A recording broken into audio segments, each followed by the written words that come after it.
कि आखिर मनीष सिसोदिया को जेल क्यों जाना पड़ा, मनीष सिसोदिया ने गेम क्या किया। यह बड़ा दिलचस्प है, ध्यान से इसे समझिए। दोनों शराब नीति आपके लिए लेकर आया हूं। एक तरफ पुरानी शराब की नीति है और दूसरी तरफ नई, जो मनीष सिसोदिया ने किया। ध्यान से देखिएगा। पुरानी शराब नीति कहती थी कि शराब पीने की उम्र होगी 25 साल। इसे बदलकर सिसोदिया एंड टीम ने 21 साल कर दिया, यानी कम उम्र के बच्चे ज्यादा शराब पिएंगे, युवाओं को नशे का आदी बना दिया। अब दूसरा गेम देखिए। शराब की सरकारी दुकानें, पुराने में था कि 60% मुनाफा, सरकारी दुकानें 60% सरकारी दुकानें होंगी, बाकी निजी 40%।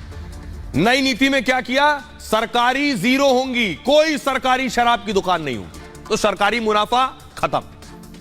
शराब की निजी दुकानें 40% पुरानी शराब नीति के हिसाब से। नई में क्या किया, सिर्फ निजी दुकानें ही शराब की होंगी, सारा फायदा प्राइवेट कंपनीज को। पुरानी शराब नीति कहती थी कि शराब की दुकान की जगह 150 वर्ग फीट हो, नई नीति में 500 वर्ग फीट कर दिया गया, यानी और शराब रख लीजिए आप स्टॉक में। पुरानी शराब नीति कहती है शराब की दुकान, उसके अलावा छोटी दुकानें खत्म हो गई और मॉल और शोरूम खुल गए नई शराब नीति में। पुरानी शराब नीति 500 रुपए की शराब पर 160 से 170 रुपए सरकार को जाते थे। कितना, ध्यान से पढ़िए, 500 रुपए पर 160 से 170 सरकार को। नई नीति में 500 रुपए की शराब पर 1 से 1.5 रुपए सरकार को। 160 से 170 का कितना हो गया, 1 से 1.5 रुपए। सरकार का मुनाफा खत्म, सरकार का रेवेन्यू राजस्व खत्म, सरकार का खजाना खाली। 500 की शराब व्यापारी को 100 से 150 रुपए मिलते थे पुरानी नीति में। अगर 500 की शराब बनाई उसने, बेची, तो 100 से 150 रुपए उस व्यापारी को, निजी कंपनी को मिले। लेकिन अब क्या हुआ नई में, 500 की बढ़ाई तो 300 अंदर। अब आप समझ रहे हैं, ये जो सरकार का खजाना खाली हुआ, सवाल यही है कि ये पैसा किसको गया। खुले में शराब परोसने पर रोक था पुरानी नीति में, नए में शराब बार को सुबह 3 बजे तक खुला रखने की छूट दे दी गई। ये जो नीति बदली गई, सीबीआई का कहना है दरअसल इस नीति बदलने में ही सारा खेल है। मुनाफा जब प्राइवेट प्लेयर्स को दे दिया गया, निजी कंपनियों को दे दिया गया, तो क्या टेबल के अंदर से इस नीति को बदलने के लिए कमाई की गई, इस नीति को बदलने के लिए पैसा लिया गया। अब सुनिए जरा क्या कुछ कह रहे हैं सियासतदान। मैं जेल जाने से नहीं डरता, हम लोग भगत सिंह के अनुयायी हैं। सरदार भगत सिंह जी देश के लिए फांसी पर चढ़ गए थे, इनके झूठे आरोपों के चक्कर में एक आध बार जेल जाना तो छोटी सी बात है। अब बताता हूं कि मनीष सिसोदिया पर आरोप क्या क्या है।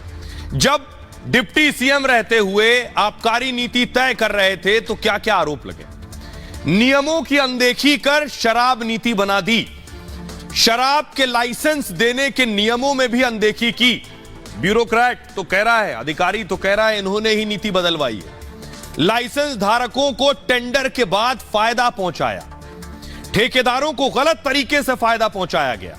ठेकेदारों को लाइसेंस फीस में 144.36 करोड़ रुपए माफ कर दिया, यानी 144 करोड़ रुपए से ज्यादा लाइसेंस फीस के तौर पर माफ कर दी। तो क्या अंडर द टेबल बहुत कुछ दिया गया, इसकी जांच होनी है। कोरोना के बहाने लाइसेंस की फीस माफ कर दी गई। विदेशी शराब पर 50 रुपया प्रति केस छूट दी गई। शराब फर्मों ने इस प्रक्रिया में 12% लाभ कमाया है। ठेकेदारों को फायदा पहुंचाने से सरकारी खजाने को नुकसान पहुंचा है।